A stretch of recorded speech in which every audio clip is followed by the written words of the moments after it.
At a certain point, many people find themselves standing at the edge of their own lives, looking at a dozen different paths stretching before them, each one calling out with its own particular urgency.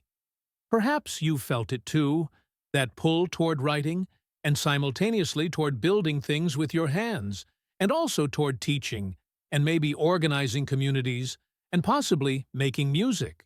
And each time you begin walking down one path, the others don't simply fade into the background. They remain there, vivid and insistent, creating a kind of internal cacophony that makes it almost impossible to move forward with any conviction. Things that once felt like abundance, all these talents, all these interests, all these ways you could potentially contribute to the world, suddenly seem to transform into a peculiar kind of prison. And naturally, they become anxious. They think, I need to figure out my real calling. I need to find the one true thing and commit to it fully. They believe their struggle is a problem of indecision, of insufficient focus, of not being serious enough about any single pursuit. But what if I told you that this interpretation, this way of understanding your multiplicity, is precisely what's keeping you stuck? You see, most of what we call finding your calling is based on a deeply mistaken assumption about what it means to be a person. We've inherited this idea that somewhere inside you, buried beneath all the confusion and distraction, there's an authentic self with one true purpose waiting to be discovered, as if you were a treasure chest that just needs the right key. This is what the German philosopher Martin Heidegger spent much of his life trying to untangle. He saw that we're not objects with fixed essences waiting to be found. We're not puzzles to be solved. We're something much stranger, beings thrown into existence without instruction manuals, constantly making ourselves up as we go along, always already engaged in multiple projects and possibilities simultaneously. The idea of a singular authentic calling is itself inauthentic. It's a story we've been sold about what it means to live genuinely. Think about what happens when you believe you must find your one true calling. You begin treating your actual lived experience as somehow provisional, as not quite real yet, as the confused prelude to your eventual clarity. You're constantly evaluating each activity, each project, each interest. Is this it? Is this my real thing? You're never actually present to what you're doing, because you're always measuring it against this phantom ideal of the unified, focused, purposeful self you imagine you should become. It's like trying to taste food, while simultaneously analyzing whether this is the meal you should be eating for the rest of your life. The analysis destroys the experience. And here's what nobody tells you. The more desperately you search for this singular calling, the more fragmented you become. Because you're not engaging with reality. You're engaging with your anxiety about reality. You're not writing or building or teaching or organizing. You're performing a kind of perpetual audition for yourself, trying to figure out which performance feels most authentic. But authenticity doesn't work that way. Heidegger understood that authenticity isn't about discovering who you really are beneath all the confusion. It's about accepting that you are the confusion, the multiplicity, the thrownness into a world that offers too many possibilities and no clear instructions. Let me give you an analogy. Imagine a river flowing down a mountain. At various points, the river splits, one stream flowing east toward the valley, another curving north through the forest, perhaps a third cascading down toward the lake. Now, someone looking at this from above might say, "This river is confused. It doesn't know where it's going. It needs to find its true path and commit to it." But this is a fundamental misunderstanding of what a river is. A river isn't trying to get somewhere specific. It's responding to the terrain, to gravity, to the contours of the earth. Its multiplicity isn't a problem to solve, it's its nature. The river doesn't feel fragmented when it splits, We only project that fragmentation onto it because we've been taught to think in terms of singular destinations. This is what's happening when you feel pulled in multiple directions by different callings. You're not a fragmented river needing to become a focused stream. You're responding to the actual terrain of your existence, your talents, your circumstances, your historical moment, your relationships, the needs you perceive around you. The multiplicity isn't the problem. The problem is that you've been taught to experience your natural responsiveness as a kind of failure. And this period, this time when you can see that the old story doesn't work, but you haven't yet found a new way of being, can last quite a while. It's deeply uncomfortable. You might feel like you're in free fall, like you've lost your footing. Because if you're not supposed to find your one true calling, if there's no hidden authentic self to discover, then what are you supposed to do? How are you supposed to make decisions? The usual response is to try desperately to construct some new version of the same solution. Okay, maybe I don't have one calling, maybe I have three. Let me organize my life around my three main things. But this doesn't work either, because you're still operating from the same flawed premise that you need to impose some fixed structure on the fluid reality of your existence. I must warn you about something. When you first begin to see through the myth of the singular calling, there's a temptation to swing to the opposite extreme, to celebrate your multiplicity as if it were a fixed identity. I'm a multi-passionate person. I'm a Renaissance soul. I contain multitudes. But this too becomes a prison, just a different kind. Because now you're trying to maintain this image of yourself as endlessly versatile, perpetually interested in everything, refusing to commit to anything because commitment feels like a betrayal of your multiplicity. Heidegger would say, you've simply exchanged one form of inauthenticity for another. You're still trying to fit yourself into a predetermined category, still performing for yourself rather than simply being. Now, you might think this sounds rather bleak. You're right to wonder. If there's no authentic self to discover and no stable identity to maintain, then what is there?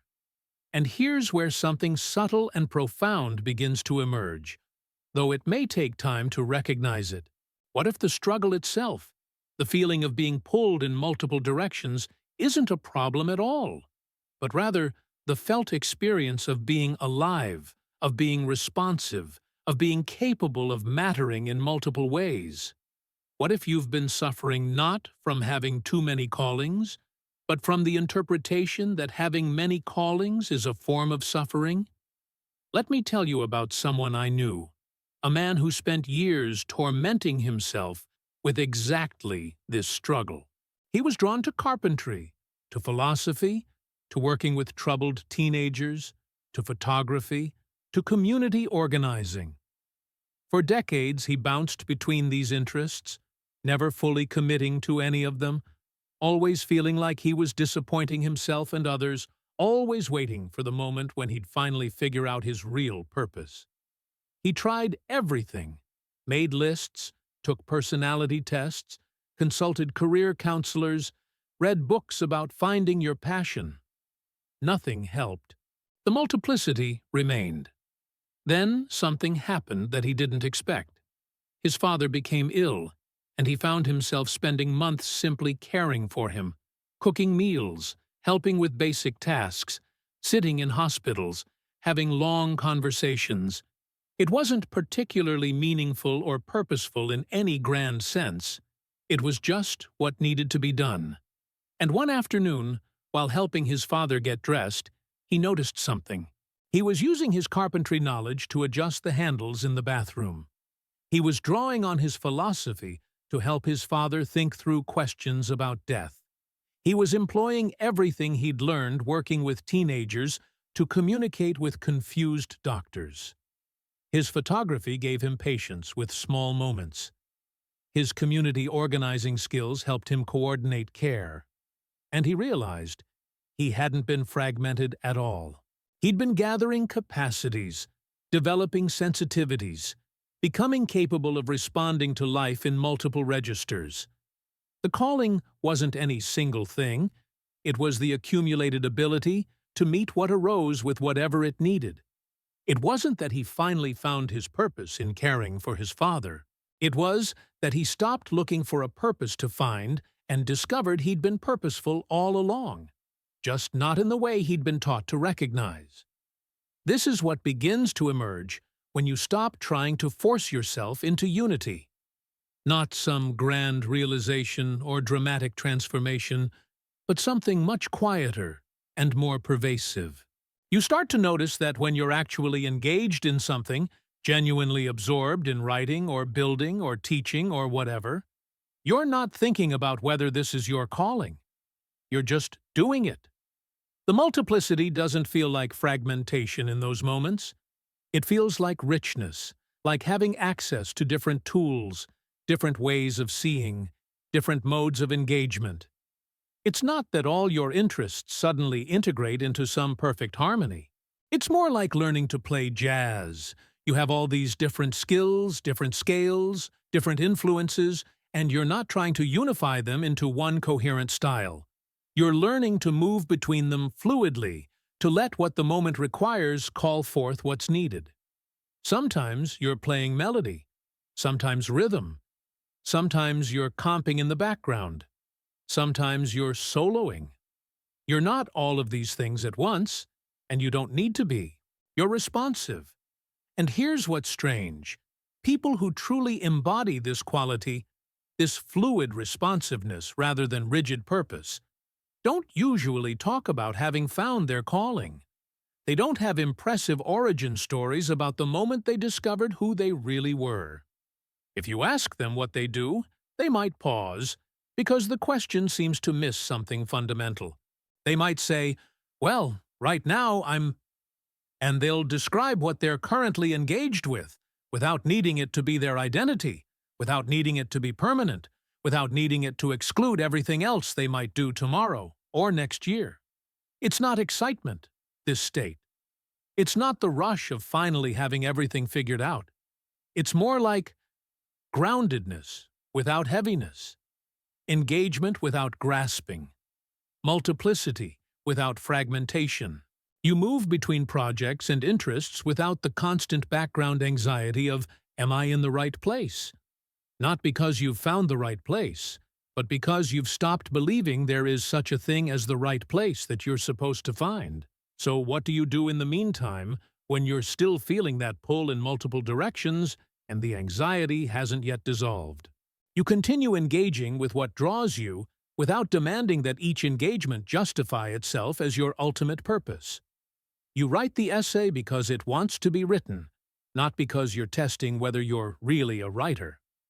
You help organize the community event because it matters, not because you're auditioning for the role of community organizer. You pick up the guitar, you build the bookshelf, you teach the workshop. You do these things not as stepping stones toward finding yourself, but as the actual substance of a life being lived. And you watch. You observe how the anxiety arises not from the activities themselves, but from the story you tell about them. Notice how different it feels to write when you're not simultaneously asking, "But is this my calling?" Notice how building something becomes simpler when you're not measuring it against some phantom ideal of what you should be doing instead. The activities themselves aren't the problem. The interpretation is the problem. And most importantly, you stop comparing yourself to people who seem to have it figured out. Those apparently focused, purposeful individuals with their clear career paths and singular passions. Because here's what Heidegger understood. Those people aren't less fragmented than you. They've just learned to hide their multiplicity better. Or they've successfully convinced themselves that their focus is their authentic self, rather than just one possibility they happen to commit to. There's nothing wrong with commitment to a single path, but there's also nothing inherently more authentic about it. It's just a different way of being thrown into existence. Paradoxically, It's only when you stop trying to resolve your multiplicity into unity that something like genuine direction begins to emerge. Not because you've finally found your calling, but because you've stopped looking for it. And in that stopping, you discover you've been moving all along, not toward some destination where everything will finally make sense, but through an existence that was already making sense in its own way, if you'd stopped demanding it explain itself. Perhaps the reason you feel so fragmented by having multiple callings is that you've outgrown the story that there should be only one. Not because you're special or different, but because that story was always too small for what a human being actually is. We're not designed for singular purposes. We're not arrows flying toward targets. We're more like water, taking the shape of whatever contains us while remaining essentially ourselves, flowing into multiple channels without becoming less water, responding to the terrain without needing the terrain to have been designed specifically for us. And then you're thrown back on the simple, immediate reality of your existence, the specific projects you're actually engaged with, the particular people you're actually connected to, the concrete problems you're actually trying to address. And it's not nothing. It's not meaningless or directionless or fragmented. It's just not the grand unified theory of your purpose that you thought you needed. You already know how to live with multiplicity. You've been doing it all along. You just forgot for a while that it wasn't a problem to be solved, but the basic condition of being human. Responsive, capable, thrown into a world offering too many possibilities and no guarantees, making it up as you go along, called in multiple directions, not because you're confused, but because life is actually calling.